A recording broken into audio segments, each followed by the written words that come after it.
Paul Finebaum is such a Big Ten hater. Now he says that he hates Ohio State's chances in 2025, including in the Michigan game. Again, and he rips Ryan Day. We will refute him. Locked on Big Ten starts right now.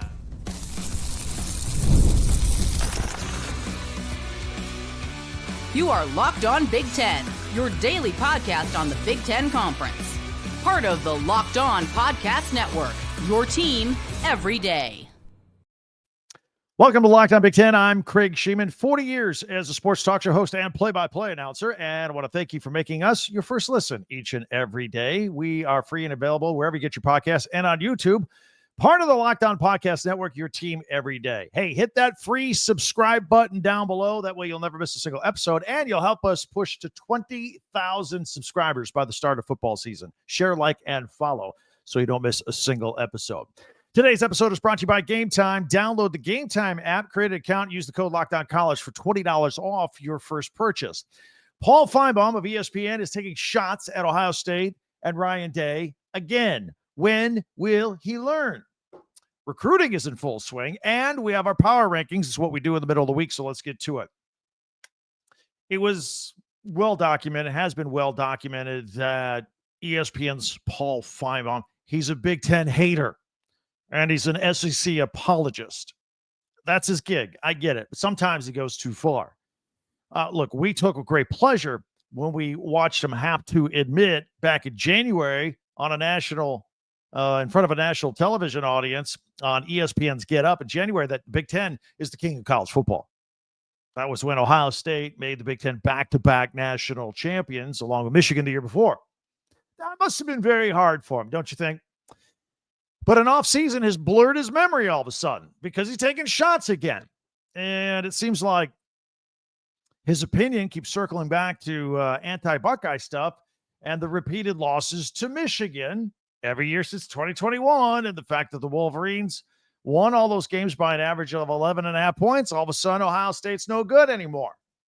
It's pending national champions. Ryan Day can't coach anymore. Why not a good coach, according to Paul Finebaum?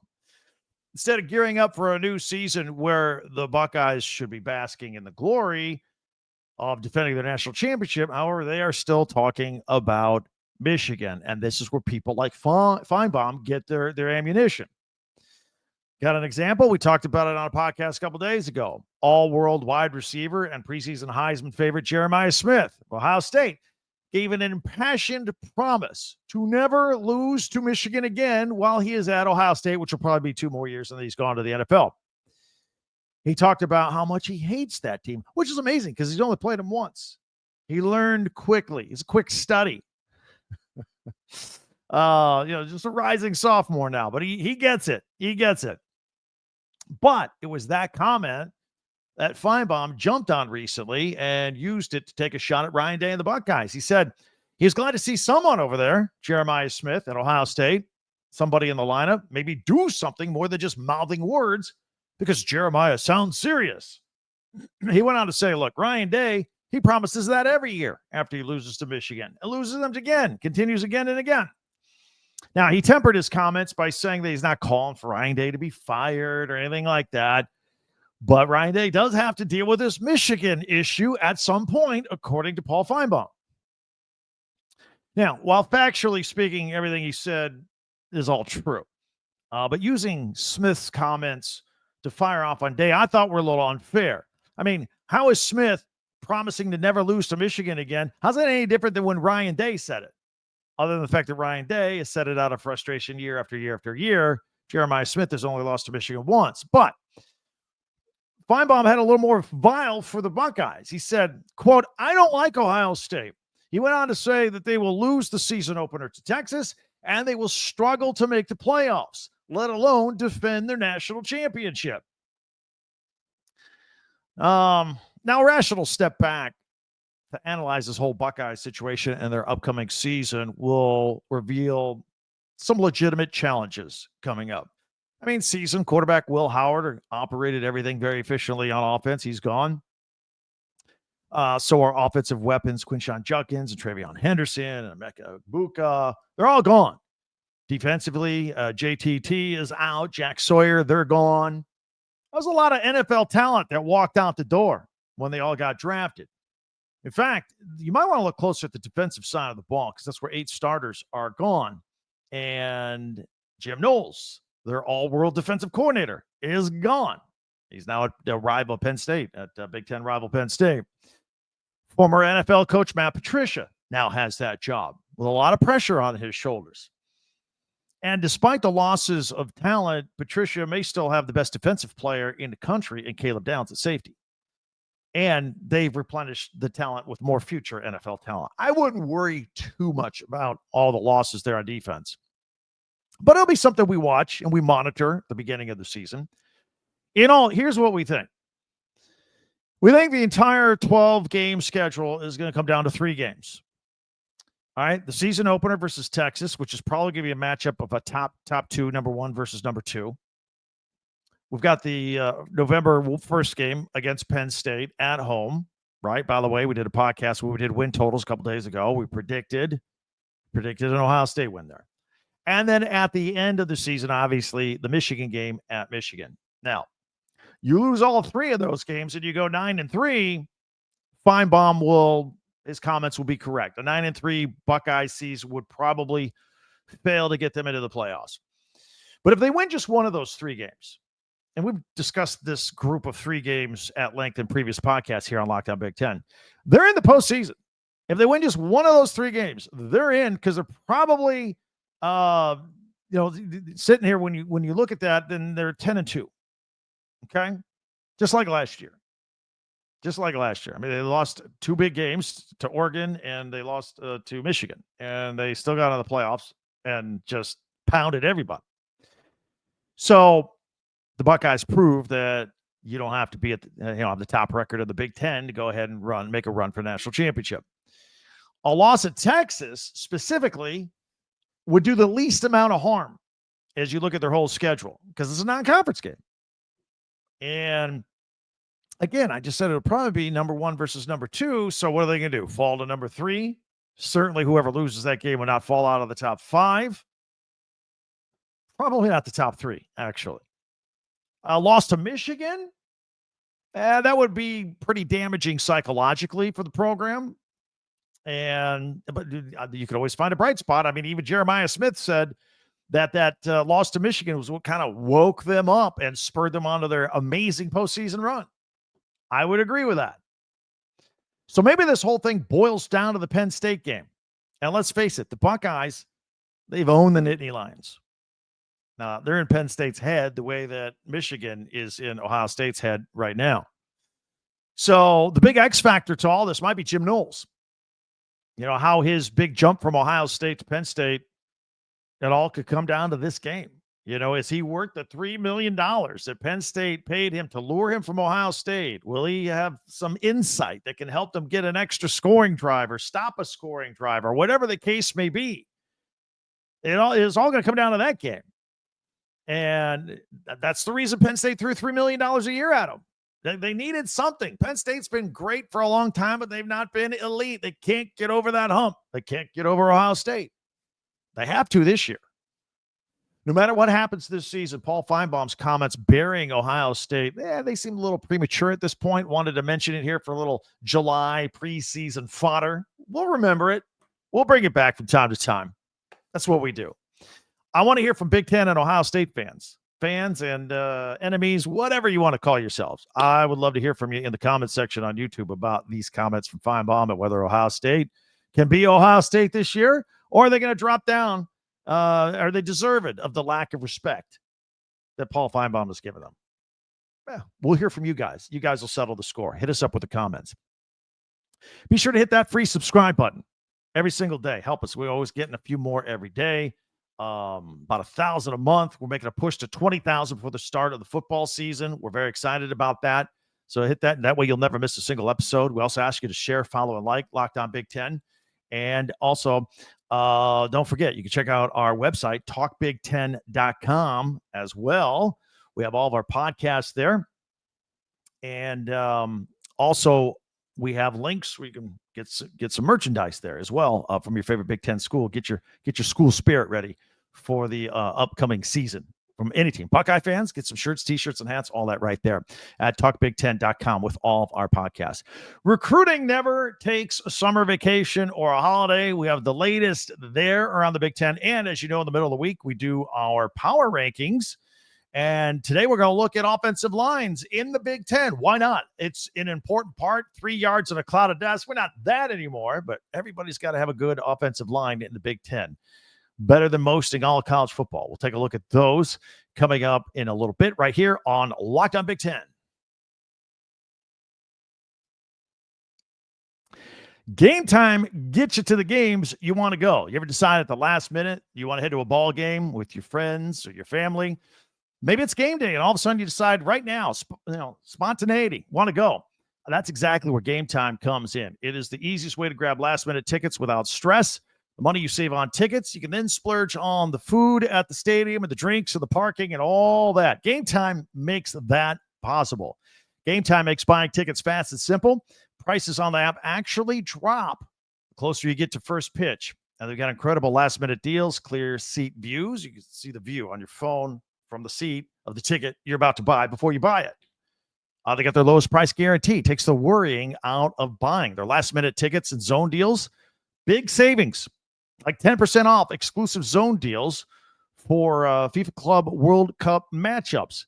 And again, those seat views are my favorite item on that whole thing right there. Take the guesswork out of buying tickets with Game Time. Download the Game Time app, create an account, use the code LOCKEDONCollege for $20 off your first purchase. Terms apply. Again, create an account and redeem code LOCKEDONCollege, LOCKEDONCOLLEGE for $20 off. Download the Game Time app today. Last minute tickets, lowest price, guaranteed.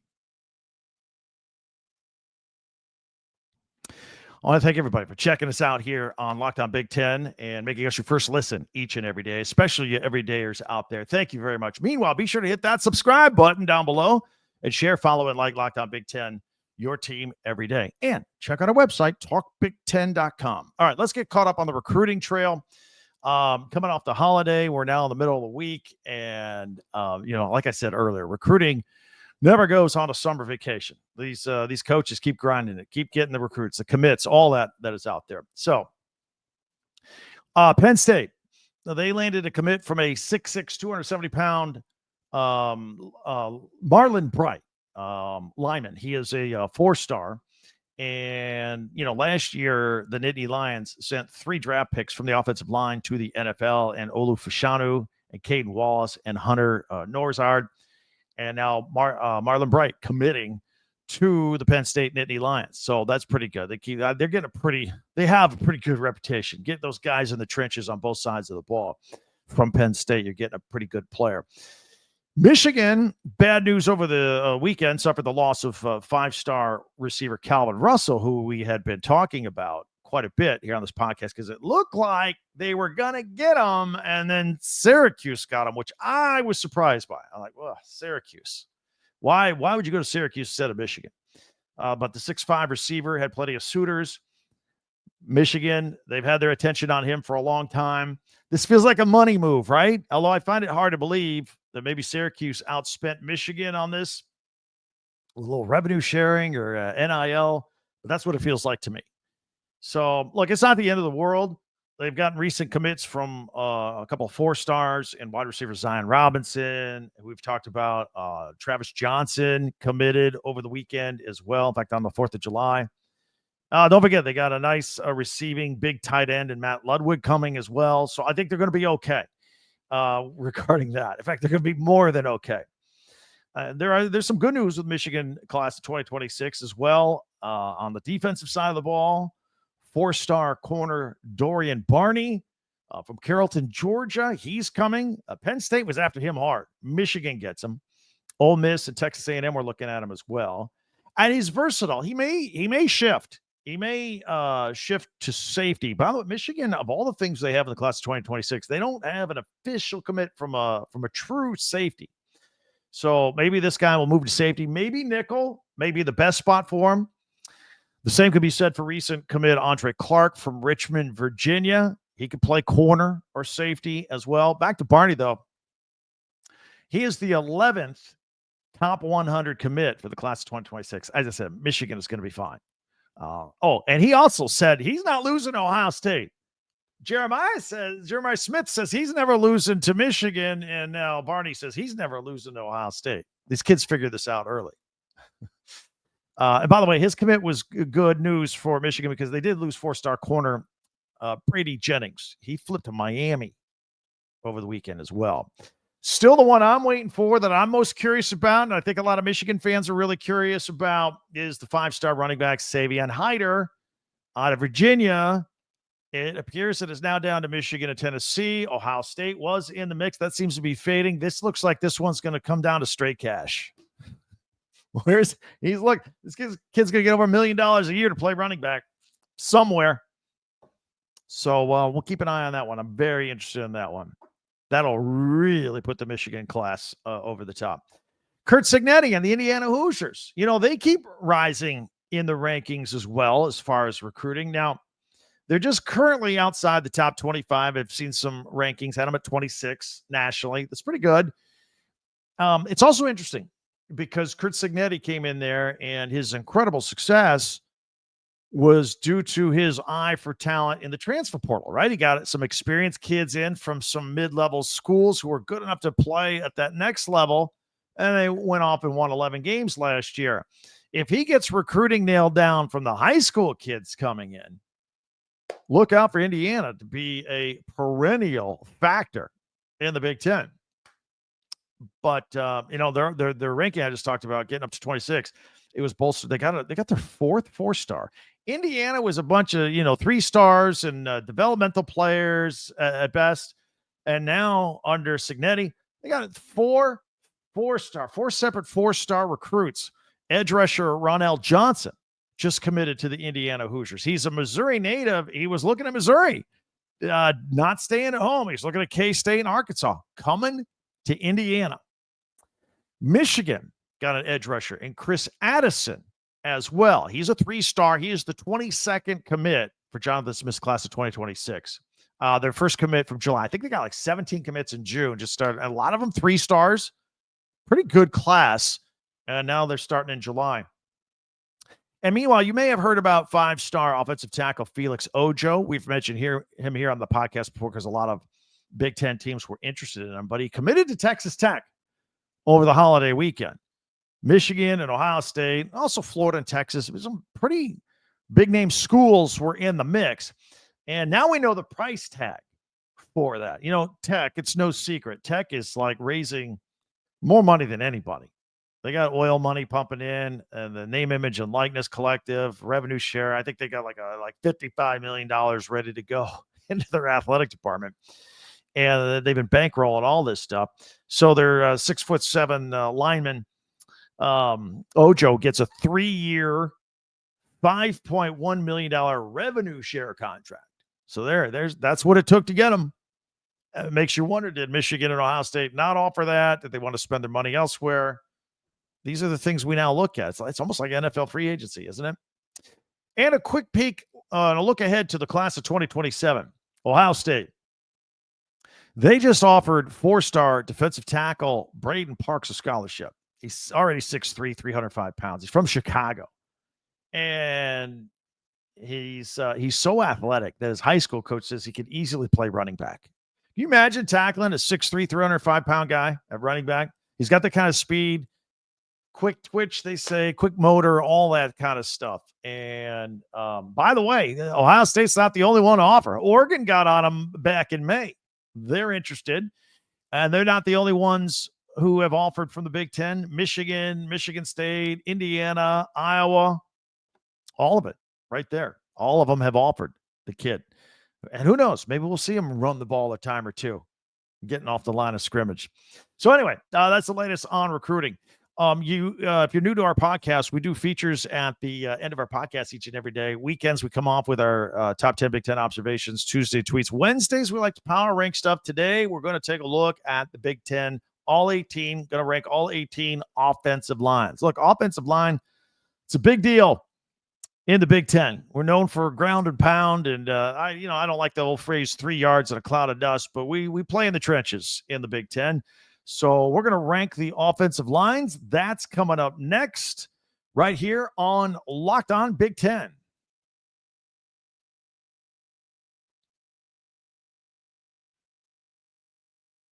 Time now for our weekly feature. We'll check this out here with the offensive lines in the Big Ten. We put together a list of all 18. We'll see if you agree or disagree, or maybe this makes you hopeful for your team, or maybe a little disappointed. I'll put it on the full screen here so everybody can see. If you're on audio only, no problem. We'll describe. It's just a list. Start off 1 through 10. I got Oregon at top offensive line here in the Big Ten. They got one of the more intriguing players in the transfer portal that I've talked about numerous times on this podcast. I can't wait to say it was a kid from Nevada, Isaiah World. He's 6'7", he's like 320 pounds, great athlete. Going to look forward to seeing him. And they also, don't forget, they got Emmanuel Pregnon from the left guard from USC as well. That's a big loss for USC. We'll talk about that more in just a moment. Their center, Iapani Lalulu, started 14 games last year, so there's experience there from the center onto the left side. That's going to be the power side of that offensive line for the Oregon Ducks. I've got them ranked as the number 1 offensive line in the Big Ten. Right behind them, I've got Penn State. We were just talking about how good and what a good program that the Penn State offensive line is. We just keep cranking out NFL talent every year. At left tackle to help Drew Shelton, Vega, Ione, the guard, just solid across the front. All 5 guys going to be protected. Drew Aller getting that running game going with Allen and Singleton. So they are great up front. I could have put Penn State number 1. I could have. It was between them and Oregon. Almost a coin flip.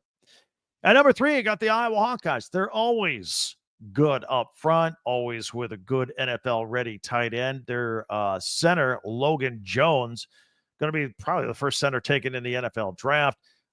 Tons of experience across the front for all these guys. Maybe not necessarily household name guys, but guys that just put their hand in the dirt and go. At number 4, I got the Indiana Hoosiers. I've been impressed with their offensive line for a couple of years.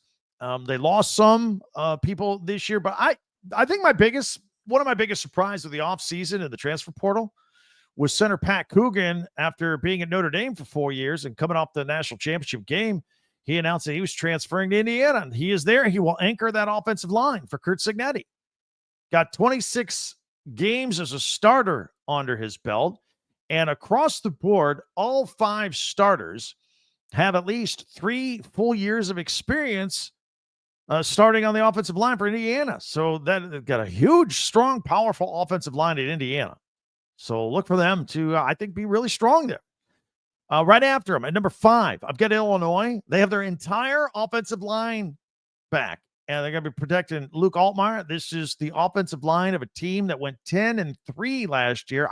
This is another one. I could have flipped Illinois and Indiana 4 and 5 if I wanted to. Got the Ohio State Buckeyes sitting at number 6 as we are power ranking offensive lines of the Big Ten. They lost all their center's gone, their left tackle's gone, the right tackle's gone. Bit of a reworking of the offensive line at Ohio State. Now, Carson Heinzman, remember, he played center 2 years ago. It looks like he'll be back there here this year in 2025. Probably the most versatile offensive lineman in the Big Ten. Heinzman there for the Ohio State Buckeyes. At number 7, I've got Michigan.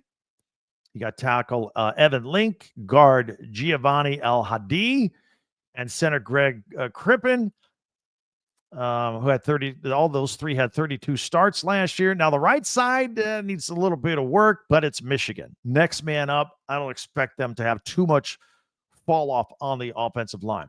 At number 8, the Nebraska Cornhuskers. Don't forget, we just talked about how Pat Coogan, the center from Notre Dame, transferred to Indiana. Well, another offensive lineman from Notre Dame with 4 years experience went to Nebraska, and that's guard Rocco Spindler. So that was a great get by the Huskers. Elijah Pritchett had 3 years at Alabama, transferred in. They've got an experienced center. So I think Nebraska's pretty strong up front. What do you think? Rutgers. The amount of experience that Rutgers has, I got them at number 9. They have 3 redshirt seniors and 2 redshirt juniors who have just, gotten a little better each year, developmental there at Rutgers. And now they got 5 guys with a ton of Big Ten experience. So they crack our top 10 at number 9. And at number 10, I've got USC. And I mentioned they dropped a little here because Emmanuel Pregnon left and went to Oregon.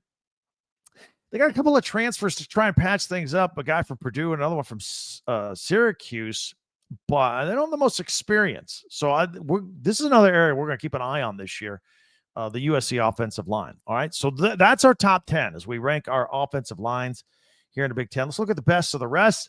Minnesota, number 11. You know that we are fond of running back Darius Taylor, but you know the team as a whole only averaged 3.7 yards per carry last year. So they got a new guard.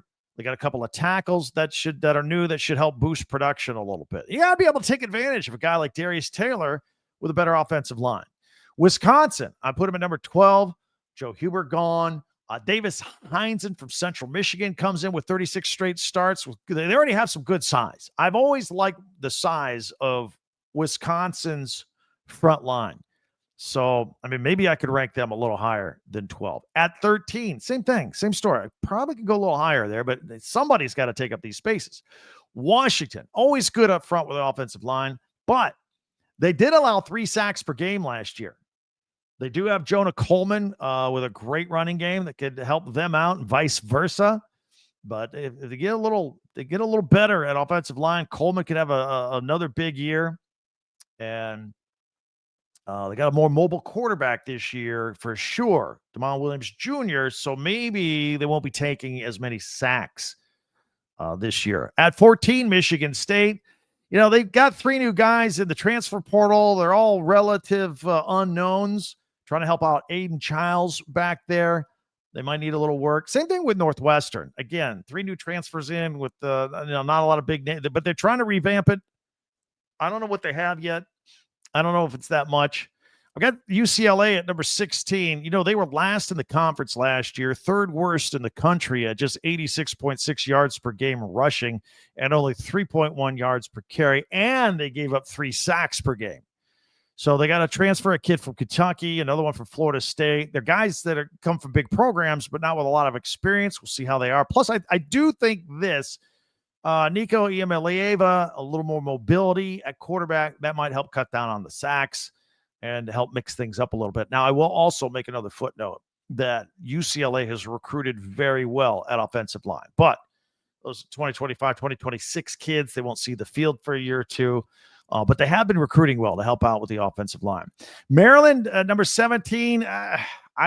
Look, they were 3rd to last in rushing in the Big Ten last year, and they really didn't add anybody. They're just hoping their guys that were there are better. I don't know if that's good. And now Purdue took a different approach. They just got 4 new transfers in, but none of the guys really have any experience, and they're a brand new program starting from rock bottom. So there you have it. Those are our power rankings, Big Ten offensive lines this year. Let me know what you think.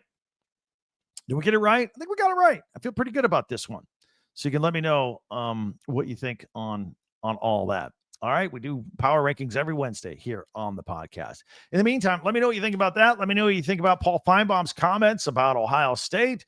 We'll get into that. Comments are welcome on YouTube.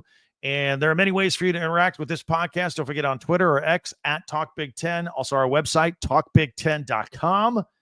Be sure to hit that free subscribe button. That way you'll never miss a single episode. You can click it right now while we're winding it down here. And feel free to go back and check out a previous podcast. By the way, Monday, we did win totals. We compared them to the Vegas win totals of all 18 teams. See where your team ranked in there as well. Go back for a second listen after that.